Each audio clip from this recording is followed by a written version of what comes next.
Zotë Eler, po flasim për tragedinë e Parisit. A ka qenë e pritur një gjë e tillë, se ka pas disa kërcënime, po ju e keni prit? Po, për hir të vërtetës, unë kam pritur jo vetëm në Paris, por edhe në kryeqytete tjera të Evropës. Madje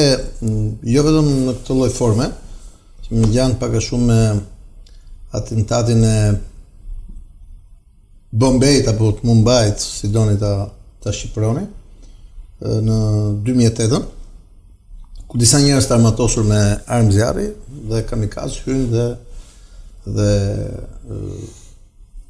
bën akte terrori mbi civilë të pafajshëm në vende publike. Unë mendoj që fakti që të ashtu quajturit terroristë kanë marrë në kontroll hapësirat mëdhaja territoriale të shteteve që dikur kanë qenë shumë të forta dhe shumë militare, si Libia, Siria, Iraku, bën të mundur edhe evidencën e një mundësie shumë të madhe për të zotruar armë shkatërrimit të mas, qofshin këto armë biologjike apo armë kimike. Dhe nëse qëllimi do të jetë po ai i Parisit për shkaktuar një numër shumë të madh viktimash, atëherë janë armët e shkatërrimit të mas, kërcënimi real që duhet të ketë Evropa sot. Pra, potencialisht unë gjykoj që gjërat që nga 2009 kur filloi iniciativa përmes dhëun e ish-presidentit Sarkozy e deri në fundin e 2010-s kur filloi pra ashtu quajtur pranverë arabe, gjërat kanë ndryshuar shumë dhe këto ndryshime janë të pakthyeshme. Kemi të bëjmë me ndryshime që në gjuhën mjekësore quhen irreversible, të pakthyeshme dhe nuk varet më sot se kush dhe se çfarë mendon, pra shpesh leximin perëndim për këto çështje është një model i vjetër,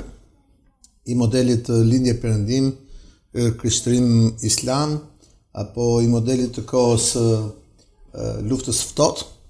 dhe askush nuk kupton tashmë që kemi hyrë në një fazë komplet të re, dhe këto ndryshime janë të pakthyeshme dhe unë me kam thënë dhe herë tjera që bota do të asistojë në një 25-30 vjeçar shumë të rëndë me krijimin e rreth 40-50 shteteve të reja, në një hartë që quhet harta e përgjakshme, Bloody Map,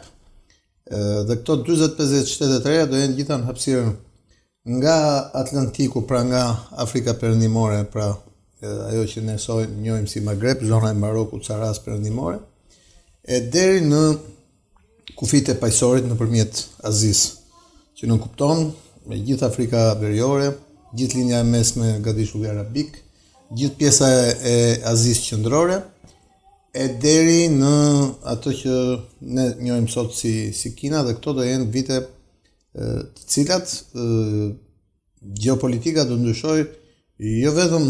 për shkak të faktorëve që ne jemi mësuar në historinë e politikës, pra si që janë ekonomia, energjia, ideologjitë politike, por edhe ideologjitë fetare, të cilat për shkak globalizmit kanë mundësi që të penetrojnë në çfarë do lloj pjese të kontinentit, dhe në fund fare këto përputhen edhe me faktin që në këto hapësira të botës ne kemi jo vetëm një konglomerat, pra shumë të rëndësishëm ndryshimesh në aspektin fetar, por shpesh ato gjenden edhe në aspektin etnofetar, sidomos në pjesën e Afrikës dhe të Azisë qendrore.